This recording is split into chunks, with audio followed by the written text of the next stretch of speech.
Нав мантах гэдгээ улсад төрсөө. Тэгээ хар багасаа Хинтээ аймгийн буруу өндөрлөө шилжээд тэнцэнээсээ тэндээ сургууль соёлоо төгсөөд тэгээ хот руу орж ирсэн. 2003-4 оноос эхлээд такси үйлчлэгэнд явж ирсэн. Энэс ажлууд өгдөг хөтлөж. Нэг үе утгаж одоо бас сайхан үйлчлэгээ такси үйлчлэгч. UB Cab ороод за нэг 6 жил орчим болж байна да. Тухайн үед цөөхөн машинтай л байсан. Тэгээд одоо бас одоо сайхан дууддаг болсон байна шүү дээ. Одоо Android дэлгэцтэй утастай бүгдээрээ л нэмэрээ дууддаг болсон. Одоо нэг утсаар холбогч дуудаад ах шаардлагагүйгээр л хаа байгаа газараас л дуудаад ивэл явцдаг боломжтой болсон лээ. Одоо тэр гар өргөөд зогсдог хүн ч одоо ер нь хоор болсон доо. Ер нь их хэрэглээ сурчлаа. Хүн болгоноо такси дуудаад сурцсан. Уучин ч гар өргөдөг байсан.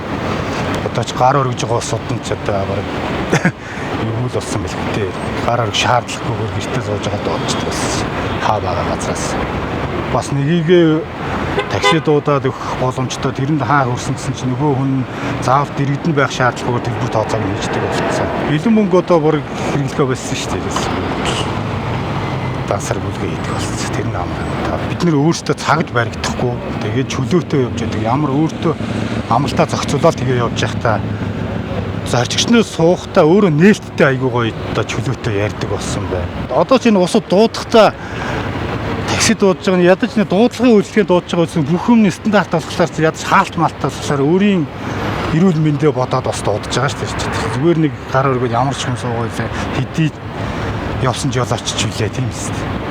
Дуудлагын усууд гэдэг чинь бас олон жилийн явцсан хаягаа сайн мэддэг. Ер нь бол тэгээ туршлагатай жолооч нар л байдаг шүү дээ. За нэг нисгэд нэг хүн буулгаад өөрөөр явж байхад нэг хүүхдээ хөдөлсөн хүн зам дагаад алхаж ирсэн.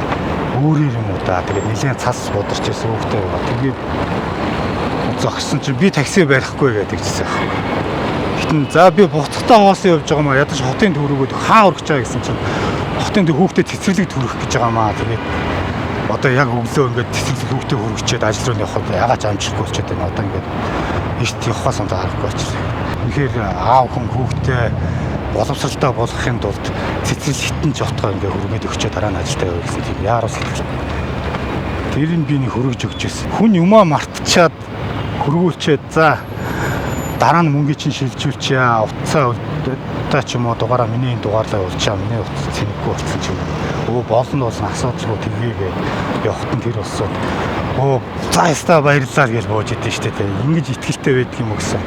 Итгэлтэйгээр дуудсан юм чи итгэлтэй л байж таараа штэ. Такси чинь тодорхой хэмжээний яг хажууд нь байдгүй тодорхой хэмжээний 1-5 км зорж очиж явдаг байхгүй. Наан гар өргөсөн хүн ч байсан авахгүйгээр дуудсан үнэ очиж авна гэх. Тэгээд дуудаад очингууд нь ирлээ гэдгээ мэдээ хүлээлгчээд байжгаад дараа нь цуцалждаг байхгүй. Бас тийм шиг асуудлууд бас нэлээд байна. Явхаа боллоо гэж бодох юм бол яс орчтой жолоочтойгоо холбогдох ч юм уу. Наан тэр хүн зорж ирэхээс нь өмнө бас нэг ондоо ажиллаа бодороо гэд хүлээлгэжээгээд бүр тагаал болчихдог юм шиг.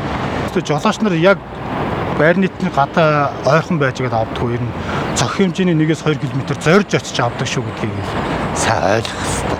Ойрхон байгаад байдаг очиход нөгөө хүнээ л очих авахгүй байдаг. Тийм сэтгэлтэй болсооч юм дээ. Өвөлдөн дулаах нь зунд нь сэрүүхэн зорчигч нартай тав тухтай сэтгэл гаргаад ардаа нэг ус тавиа явж байхад л зорчигч нар сэтгэл хангалуун байдаг шүү дээ. Өчигдөр шүртнийг зорчигч суугаад хүү ийм байдг юм уу гэж гайхчихлээ. Хүн яг хөө нэг бох нэг ус ардаа хүндэл зах нь тэр хүндээ тав тухтаад үйлчилж байвал болоо машин цэвэрхэн батлах асуудал юм шүү дээ. Цэвэрхэн явцгаа соёлтой. Одоо нийгэм одоо яаж өөрчлөгдөж чинь тэрүүгээ дагаад одоо өөрчлөгдөж